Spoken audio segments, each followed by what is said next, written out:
Okay, here we are, Bella and Will. This is October, I think October 20th. We are sitting in our family room and surrounded by Halloween decorations in a state of disarray. And we've had a nice weekend visit from my Aunt Patsy. That was really great, and we had some other visitors, and we haven't done one of these for a while. We've gone through our ups and downs in the past couple of months. We had some anxiety issues, but they seem to be a lot better, partly because of stopping coffee, right? Which you're not too happy about? I'm not very happy about it at all. It's very strange because when I was younger, I only drank tea. And as I got older, I only drank coffee. Now I can only drink herbal tea with honey. And it's like I'm not an old lady, but I feel like I'm an old lady every time I sip herbal tea with honey. Was it my influence that got you drinking coffee? Absolutely. I never drank coffee before we met. Yeah. So I corrupted you, and then it caused a big problem. Now you've had to swear it off. Well, one of the many problems I've caused. No, you've caused nothing. But I will say that as I was a young child growing up, every morning my grandmother made a pot of tea for all of us before we went to school. And she never drank coffee. She only drank tea. So until I met you, I only drank tea. But then you did sort of corrupt me in changing from tea to coffee. Yeah. I didn't introduce this and say this is the Alzheimer's Chronicles. This is what it is. Our podcast where we chronicle our experience with ongoing younger onset Alzheimer's. And we are sitting on our couch, as I said, and doing our thing. Have I left anything out here? No, not really. You didn't mention that we were going through our Halloween stuff. Right. Do you want to say more about that? No, because you won't let us have a Halloween party. No, that's not. I didn't say I wouldn't let us. I'm compromising on a perhaps small gathering on Halloween night to give out candy. Yeah, that's exactly right. But that's not what we did in the past. Right. We had like 50 people in our house, and it was really fun, but... Yeah, it was. I'm getting old. And I am too, and I just don't have the energy for it. That's true. But I'll tell you, people would call, they don't anymore because we're so lame, but people would call and say, are you having your Halloween party? Because the Halloween parties we threw were unbelievable. They were the best Halloween parties ever. They were fun. We had a lot of fun. And a lot of friends. Yes. Speaking of which, we've had several visitors. Aunt Patsy, who actually heard our last podcast, or read the last column that I did, and thought it was sad and decided she would come and visit us and cheer us up. And she did. She did, for sure. It was really pleasant having her here. If it were possible, I would ask her to move into the apartment upstairs and just live with us for the rest of our lives. She's so sweet and kind and intelligent, and she's just lovely, and I already miss her. Yeah, it was very nice. And we had some other visitors, friends of our kids, stop by, which is always great.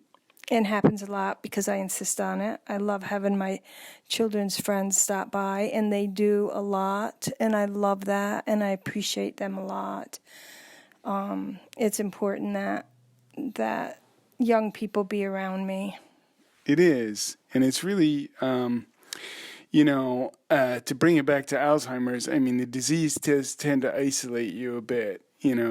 For one thing, you have to stay home and you're not working and, you don't always have a ton to do. So that's kind of isolating. And then, people that you don't know that well don't necessarily understand or appreciate what's going on. And I don't know. It's just it tends to be a bit isolating, and we don't necessarily get out as much. And, so it's having people who come by is just really means a lot. Well, I do have my babies. I have my bunny Beans, who is so affectionate and just such a lovely little boy.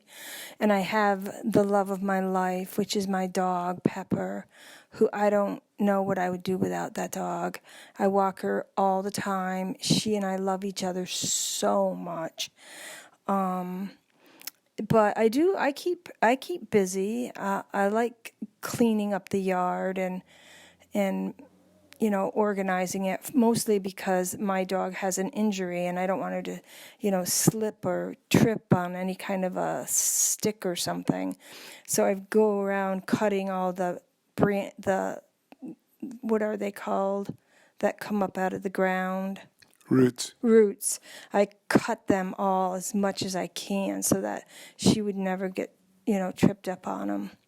So I spend a lot of time with my dog. I love, love, love my dog.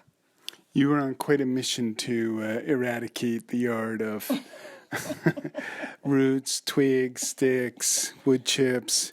We had 2 trees cut down, so we had this enormous pile of wood chips, which Bella claims was as tall as she was, but it actually wasn't. But anyway. Well, I just don't want my baby. She's already had injuries. She's had at least 2 operations on her legs, and I don't want her to mess her leg up.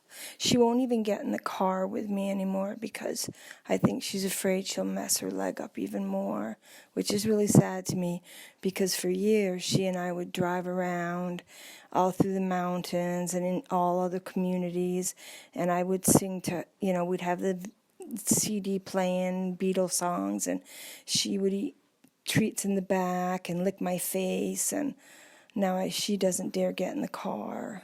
Yeah. So let's talk about the anxiety a little, because that's been kind of bad at times in the last couple of months. Yeah, that's true. That's why I'm not drinking coffee, because I went to my wonderful doctor to see, what was going on with the fact that I felt like there was an elephant on my chest. But it turns out I had anxiety, probably caused by the dreaded disease, better known as DD. And so now I've had to turn to tea, which I drank all my childhood and most of my adulthood until I met my husband, who is a coffee drinker. Right. And you're taking medication. And I am taking medications. Right, for anxiety. Yeah. Oh, yeah, absolutely. Yeah. I'm taking a lot of medications. But I don't worry about them because my wonderful husband organizes it all and just hands them to me, and I just eat them. Yeah, it works out.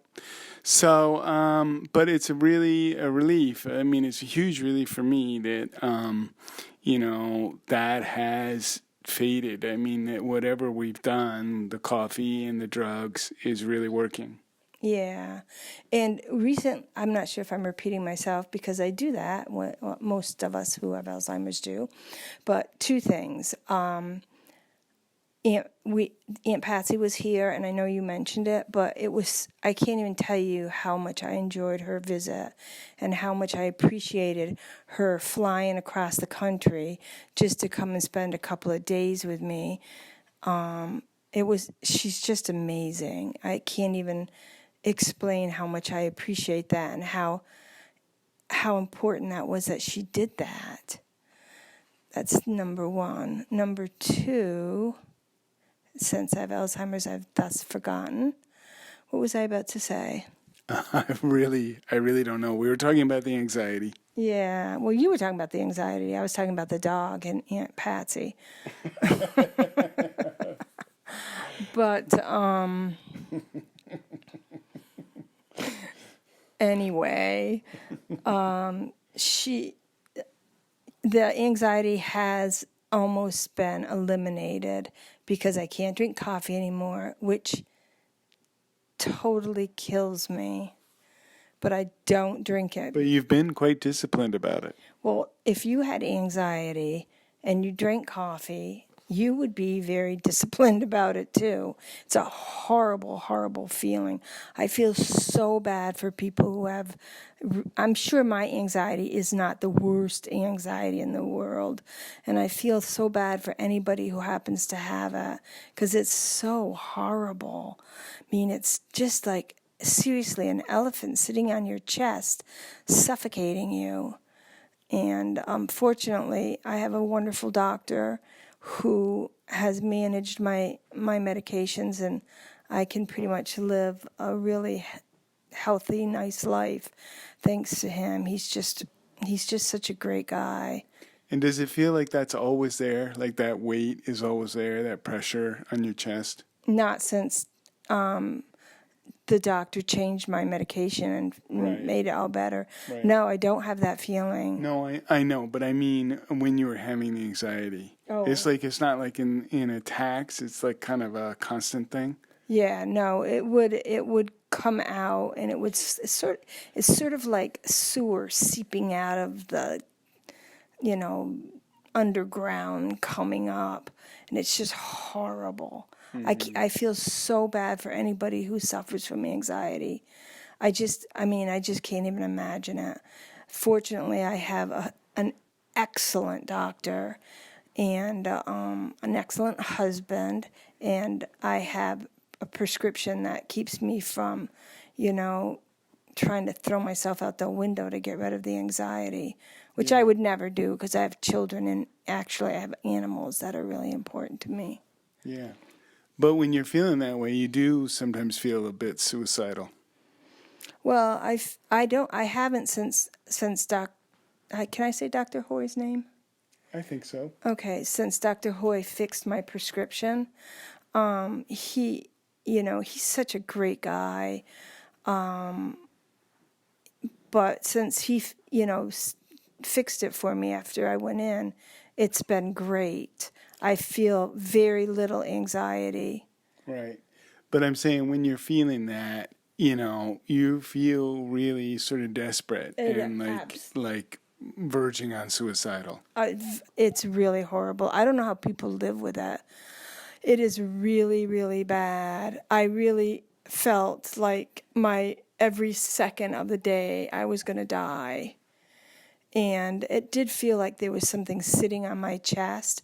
And it's like a horrible feeling. I feel so bad for people, including myself, that suffer from anxiety. And I know my anxiety is because of my disease, but it just is horrible. I don't know. I mean, if I didn't know why I was having anxiety, I probably would go crazy. At least I know. And as long as I know, I can control it. But if you don't know, for people who don't know what's making them feel that way, I just feel bad for them. When you say you can control it, do you mean there were strategies you could use or there's things you could do to distract yourself? I mean, besides the medication, besides not drinking coffee, like were there ways you could make yourself feel better or not?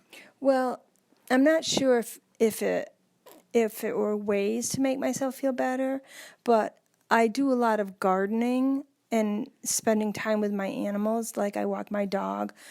I have a schedule for her because she has an injury and I want her to get better. So I usually walk her 3 times a day, and that is a good thing, exercise. And I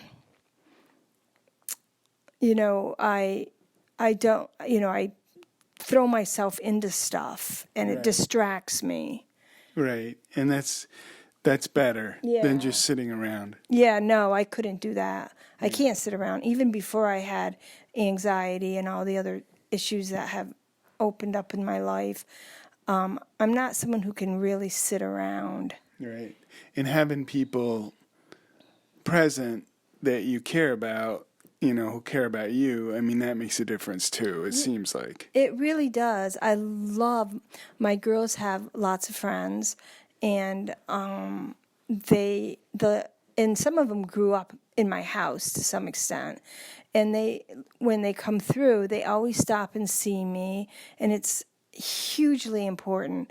They were in kindergarten, when I met them, and when my daughters and they became friends. And when I see them, it's like seeing my children, and it's so nice, and it really brightens my day. And, I know them so well. They've, been in my house so many times. It's like they're part of the family. Yeah. And they're such sweet kids, all of them. They're just really lovely. And they help, whether they know it or not, when they stop by to see me, which they often do, even though the girls aren't here. Just it really makes me feel better, because I just love them. And, of course, I have my pets. And recently we had a visit from Will's Aunt Patsy, and she just is unbelievable. She's such a wonderful person, and so clever and smart. And she flew from Michigan and, and came here, and was only here for like a day and a half, and then flew back. She just came to see me and to be nice to me. And, she's just really, really great. That was a nice thing to do, no doubt. That was very sweet of her to do that. Mm-hmm. And it really means a lot to me, because I usually don't have a lot of people paying attention to me. I don't, my sister's far away, and we talk on the phone and stuff, but it's not the same as somebody who's willing to get on a plane and fly to visit me and cheer me up or whatever, which really worked. I mean, just the idea that she would do that, made a difference. Yeah. And she's just so lovely and really quite smart and clever. Yeah, pretty impressive. Yeah. So that's where we're at. Things are looking pretty good at the moment. Yeah, I think so too. The anxiety has really leveled off, so I'm not feeling like there's an elephant on my chest. And I'm busy with my animals. I know, they're a bunny and a dog. I spend a lot of time with my dog, and she won't get in the car anymore. But I've turned our back porch into her dog house. Right. And by the way, I bought another dog door. Oh. Sorry. Excellent. so that she can come and go. And, once I clean out the rest of the area there, so that it's a nice area for her to walk up those steps and come into the back porch. But I've created the whole back porch is her dog house. I think there's an Alzheimer's symptom that's called Amazonia, chronic Amazonia. And I think you're suffering from it in an extreme degree. Hey, I don't often buy anything for myself, but if I find that one of my animals needs something, they get it quick. Yeah. Very quick. Like the next day, it's on our doorstep, literally. I love my animals so much. I wish I had more. I wish I had a baby pig. You can't get that off Amazon, so. I know. You're lucky, because otherwise I would have one. Yeah. Yeah. And we're not having a Halloween party this year, and we haven't had one for a couple of years. But I thought it would be fun to have one for, but. I just thought of another reason why we can't, like a really good reason. What is it? We're having our bathroom worked on starting like tomorrow. That's true. So it's going to be all torn apart, so that is out. Yeah, that's a good point, and you're lucky that you had that point to use. Because I have Halloween stuff all over my family room right now. Yeah. We'll just go for the candy. Yeah. We'll really do our best to we can make a spooky corrupt walkway up the driveway. We'll do that. But anyway, I think things are going really well. I feel like I was positively influenced by Patsy because she's, so clever and so smart and so kind and so generous to have, flown across the country just to spend a couple of days with me. It's just unbelievable. That is so, I don't know, it's not even generosity, it's kindness. And Yeah, that was nice. yeah, and There's I also really like her too. I really, really like her. So it's not just that she did that, but that she's a really lovely person. there's also good news in that you might be able to do some volunteer work at the soup kitchen. Oh, I'm so excited about that. I probably won't be working at the soup kitchen because the soup kitchen hasn't moved right. over to the other place, but it's something that I'm really good at. I have lots of experience with, not-for-profits and doing stuff like that. And I'm really, really excited about doing it. I can't wait to start. It's going to be really good for me, and it's going to be good because I'm really good at that. Most of my career, from the time I was really young, I've always worked for not-for-profits. So I'm really, it's something that I'm really interested in, and I'm super psyched about it. The people that were at not the soup kitchen, but the soup kitchen's going to be there at some point. So it's one place, Yeah. but they're so nice and they're so, welcoming, which I think is just wonderful. Yeah, the homeless shelter. The homeless shelter, right? And that's, I think that's so great. I mean, just to, have something to do that makes you feel like you're contributing and you have a bit of a purpose. I mean, everyone appreciates having that. Yeah, in the place that I went to apply for the volunteer job, they're so nice and so kind, and that's the sort of people I like to be around. People who are really interested in helping other people who are interested in treating people the right way. That is to me very important because it's really hard for me to see people not being treated properly. Right, right. Well, I mean, our experience with this whole Alzheimer's experience has been to have gotten a lot of support from the community. I mean, that has been generally what's happened to us. Yeah, people are really nice. I mean, most people are just really kind-hearted people, and they don't have any negative inclinations or anything. They're really nice to me and nice to other people. It's a really nice community to live in because people are pretty, kind and generous to each other. I mean, obviously not everybody, but the generosity of the community is pretty top notch. It's not, it's not all about money. It's not all about, status. It's just a nice community where people can depend on each other when they need to. Yeah. All right. I'm not sure we have a whole lot more to say, do we? Just that I have a bunny and a dog, and I love them both very, very much. Okay, that's something new. I've turned my back porch into my dog's dog house. She's got a nice big bed back there and treats, and and I'm not sure if I mentioned this to you yet, honey, but I ordered another dog door. You mentioned it. Maybe we should turn our house into the dog house, and you and I can just live on the porch. No, Pepper would want to live with us. But anyway, it was a really good weekend, and I have such appreciation for your Aunt Patsy to come and visit me. I mean, she got on an airplane and flew, halfway across the country and to come and see me and visit with me because I'm nutty, and it was just so great, and it was so nice having her here. She's quite lovely. Yeah. All right. Well, I smell our dinner getting ready in the oven, so I think we'll sign off. Okay. I'm done.